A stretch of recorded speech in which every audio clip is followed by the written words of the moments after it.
Alors, qui réussit dans le monde de la formation ou dans le métier de formateur? Par expérience, on peut pas arriver comme ça par hasard dans la formation. C'est-à-dire que je pense qu'on arrive par deux voies. La première, c'est un jour, je suis en entreprise, j'étais salarié, on m'a demandé d'intervenir pour faire une séance d'atelier et d'un seul coup, tu as découvert que tu aimes, c'est quelque chose que tu as apprécié, tu t'es régalé et c'est là où tu commences à dire ah tiens, ce serait bien que, bien sûr avec du temps, hein, tu te rends compte, tu te dis tiens, ce serait bien que je fasse de la formation, c'est-à-dire que je devienne formateur. La deuxième voie, c'est vraiment d'autres personnes qui sont prédisposées à transmettre, à expliquer les choses, déjà à leur entourage, et assez rapidement, on va voir chez eux cette capacité à transférer d'abord des informations et au fur et à mesure, peut-être développer des compétences à transférer du savoir ou du savoir-faire.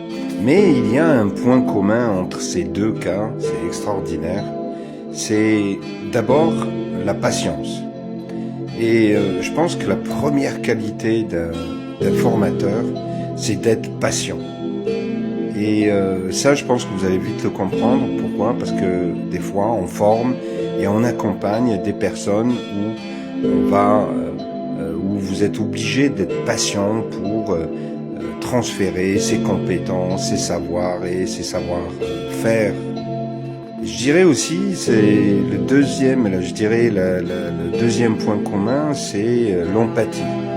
C'est-à-dire cette capacité à se mettre à la place des personnes qui sont en face de nous pour essayer encore plus les accompagner et afin qu'ils atteignent les objectifs de vie. Donc si tu es dans ces deux cas où tu t'es retrouvé, tu sens quelque part, tu t'es reconnu dans ces deux cas, eh bien écoute, je peux te dire que peut-être que tu es fait pour être formateur ou formatrice.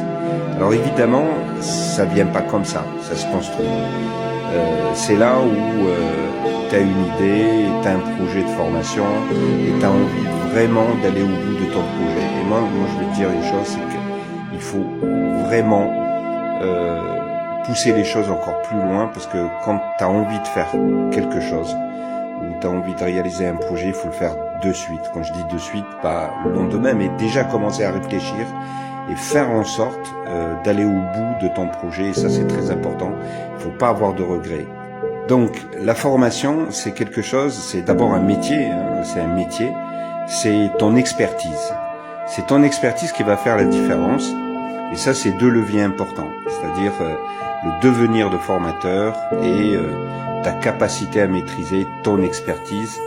Et c'est là où tu vas avoir quelque chose à donner. Donc, si tu te sens dans tout ça, ben, le seul conseil que je peux te donner, c'est que va au bout de ton projet. Et évidemment, je suis là pour te conseiller d'abord, hein, si tu as envie d'un entretien ou d'un rendez-vous, je suis prêt à t'écouter et à parler de ton projet. Et je vous dis bonne soirée.